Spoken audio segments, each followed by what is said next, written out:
Okay, hello everyone. This is Jackie, and welcome to first class for Capstone.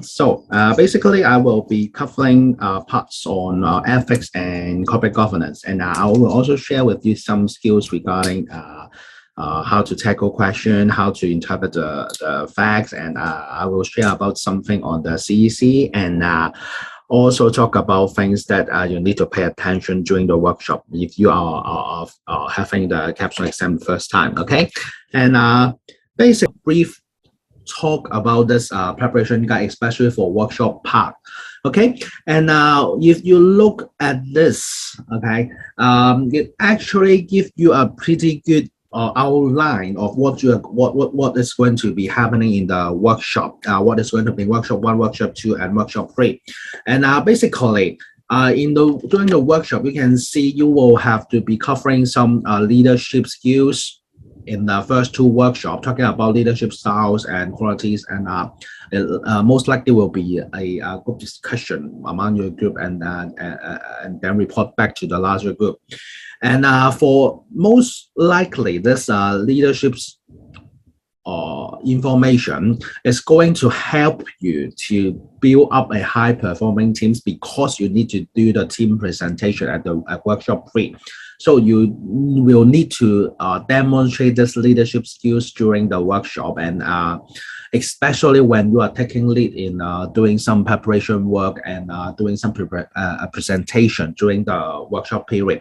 So you do pay attention to the details the facilitator is going to give you amounts during the workshop.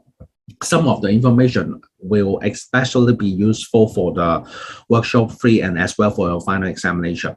And for workshop 1, you will be covering question or answering question related to ethics. So most likely there will be an ethical situation, and you need to recommend some solution on how to deal with it during the workshop. And together, it will be embedded into business related strategies, and how you are going to make ethical decision, which will affect the company strategy, and as well as how to deal with some difficult situation or some ethical dilemmas, and how you are going to suggest solution or suggest alternatives to the company, so as to allow the company to deal with this question in an ethical sense, and which will lead to a good corporate governance for the company, good corporate social responsibility, and ultimately a long-term sustainability for the company. Most likely, you can expect question in the workshop will be more simplified, more related to ethical related, and then sense. But in the final exam, you can expect the question will be more mixed up. Probably corporate governance and ethical decision making will be required when you are tackling a different complicated issue that the company is facing. So your answer likely will be sometimes maybe related to accounting standard or related to finance related decision, but on top of those decision making, you will have to embrace some ethical discussion or give suggestion on how to deal with a situation in an ethical way, in a good corporate governance way, while still allow the company to reduce its cost or increase its revenue in the long run. So always go back to protecting the shareholders' interest when we talk about ethics and corporate governance in this capstone examination. Okay, and here you can see they already list out everything that you need to do during the workshop. So at least you have a good understanding on what will you be expected during the workshop period. So, and do you take a more detailed look into the details on this preparation guide? Okay, and I want to talk more about okay, this part. You know that there are 20 marks in the workshop, so please ensure you get as much marks as possible during the workshop, because some of the marks are actually pretty easy to get in the workshop. And this marks actually is really important for you to pass the examination. Let's say you get around half of the marks, 12 marks or 13 marks in this workshop, and that means you only need to score like 30 something marks in the final exam for you to pass, which is I will say easier than the previous final exam, which you have to score 100 marks in two separate papers to pass the examination. Now, basically for the final exam, you have to score around 30 to 40 marks, just 30 to 40 marks to have passed the exam, unless you perform really poor and during the workshop. So ensure you get as much marks as possible, especially for the first 8 marks, which relatively is easier as compared to the group presentation and the written assignment.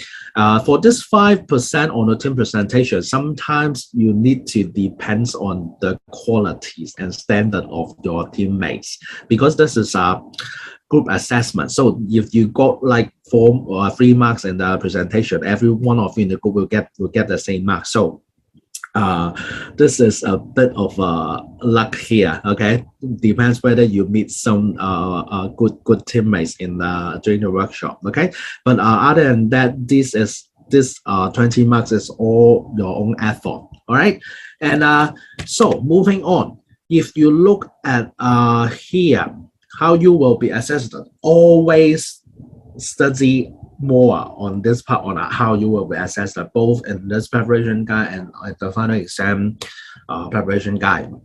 So first of all, the first 4 here: preparation, participation, level of engagement, and most importantly, demonstration of technical knowledge and CEC. This 4 will be the 4 marks you get in both workshop 1 and workshop 2. You will be assessed under these 4 categories. This preparation mark extremely easy to get as long as you have done the pre-workshop work. Then you will get this preparation mark. So make sure you do your pre-work on a piece of paper properly. Okay, don't you print it out or you write it with a pen or something. Just ensure you have a complete the answer or completed in a appropriate format as required under your pre-work. Okay, so that's 2 marks for workshop 1, 1 marks for workshop 1 and 1 marks for workshop 2 for just on the pre-work. So this 2 marks here is basically you can get it for sure. And then for participation and level of engagement, it is talking about whether you can involved in discussion during the preparation of different group work, and how to fairly discuss the issue with your teammates, and make sure you get the chance to present some question in both workshops, because the participation mark, there's 1 participation mark for each workshop. So you make sure you have present something during the exam, but of course as much as possible if you ask me, but you still have to fairly distribute the presentation amongst your team members, so every one of you can have chance to do presentation in both workshops. Okay, so this is the easy part for getting marks in workshop 1 and workshop 2, and then this is the complicated part. Okay, how to demonstrate technical knowledge and CEC, and I will go into more details on this part. And here, this 4 basically is requirement for workshop 3. I will talk about it later when you complete workshop 1 and workshop 2. So I will not talk about this 4 today, and I will want to focus on this part. If you move on here, please try and go back to read this part, especially the preparation tips part here. It tells you how you are going to be rated or what you need to do to get this mark. And you can see for this green part is actually there are actually 2 components here. One of it is the core enabling competency, another one is the technical competency. So you must be able to tell the difference For technical competency, it's straightforward. It is actually talking about all the standard law, regulation, model, code, guidelines, anything that you have learned from the previous module 11 to module 14. Everything you learn there are your technical competency. So we are talking about whether you'll be able to code the correct standard and section number during the workshop. Do ensure if you can say the section number or the standard number during the workshop, do it, okay? Because this is a very good showing of the technical content by saying the relevant standard name or details of the standard or regulation that you are following in the examination. And do remember from now on, whether in workshop or in final examination, no matter what your answer is, you will always have to support your answer with some kind of standard or code of ethics or CG code requirements. You always have to support your answer. Do not just like some of you sometimes ask me whether you can pass this exam or answer the question with common sense. I will say no. Of course, you have to have common sense and business sense in your answer, but you always have to support your answer with this technical knowledge, and then you will have to demonstrate the CEC skills. And the CEC skills basically is talking whether you can get the correct case facts from the question to support your suggestion or solution. So the question most likely will ask you something like advantages, disadvantages, or relevant suggestion or some solution to a certain problem in the case.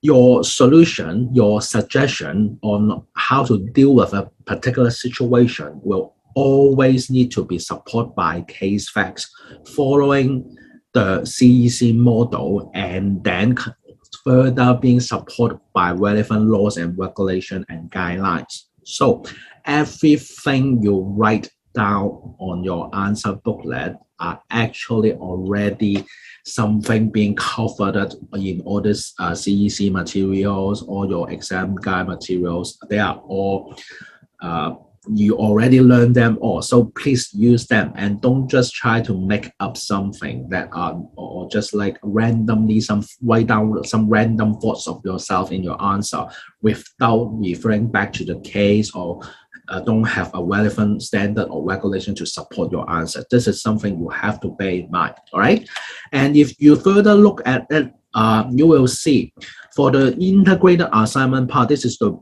assignment you will need to, the 12 marks assignment you will need to do on workshop 3.